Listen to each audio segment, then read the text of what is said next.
आता पेट्रोलचा खर्च विसरा, घरी आणा इलेक्ट्रिक स्टायलिस्ट इलेक्ट्रिक गाडी।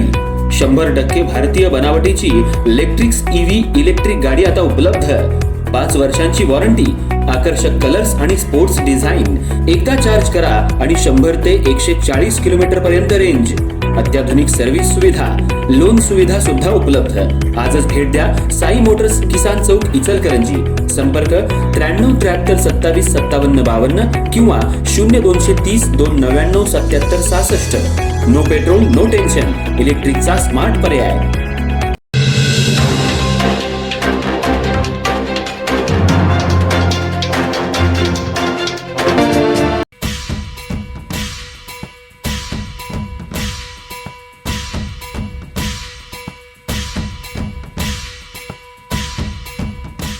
इचलकरंजी शहराला फिरायला आलेल्या महिलेच्या गळ्यातील 1.5 तोळ्याची बोरमाळ हिसकावून पसार झालेल्या आरोपीला शिवाजीनगर पोलिसांनी अवघ्या 6 तासात अटक करत चेन स्नॅचिंग प्रकरणाचा वेगानं उलगडा केलाय।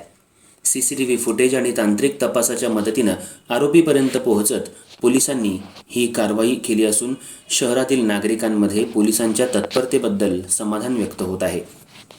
इचलकरंजी शहरात 2 दिवसांपूर्वी घडलेल्या चेन स्नॅचिंगच्या घटनेमुळे नागरिकांमध्ये भीतीचं वातावरण निर्माण झालं होतं। फिरण्यासाठी बाहेर पडलेल्या एका महिलेच्या गळ्यातील सुमारे 1.5 तोळ्याची बोरमाळ अज्ञात इसमानं हिसकावून नेली होती। या घटनेनंतर संबंधित महिलेनं शिवाजीनगर पोलीस ठाण्यात तक्रार दाखल केली। तक्रार दाखल होताच शिवाजीनगर पोलिसांनी लगेचच तपासाची चक्र फिरवली। परिसरातील सीसीटीव्ही फुटेजची तपासणी करण्यात आली। घटनास्थळ परिसरातील विविध कॅमेऱ्यांचे फुटेज आणि उपलब्ध तांत्रिक माहितीच्या आधारे आरोपीचा माग काढण्यात आला। या तपासात शिवाजीनगर पोलीस ठाण्याचे पोलीस उपनिरीक्षक प्रवीण साने आणि डीबी पथकानं महत्त्वाची भूमिका बजावली। सातत्यानं केलेल्या तपासानंतर पोलिसांनी आरोपीची ओळख समीर पेंढारी अशी पटवून दिली। आरोपी हा मूळचा कर्नाटकातला सौंदत्ती इथला असून सध्या इचलकरंजी परिसरात वास्तव्याला असल्याची माहिती समोर आली। पोलिसांनी सापळा रचून आरोपीला ताब्यात घेतलं। चौकशी दरम्यान आरोपीनं संबंधित चोरीची कबुली दिली असल्याचं पोलिसांकडून सांगण्यात आलं। या कारवाईत चोरीला गेलेल्या दागिन्याबाबतही पुढील तपास सुरू असून आरोपीकडून आणखी काही गुन्हे उघडकीला येण्याची शक्यता पोलिसांनी व्यक्त केली आहे।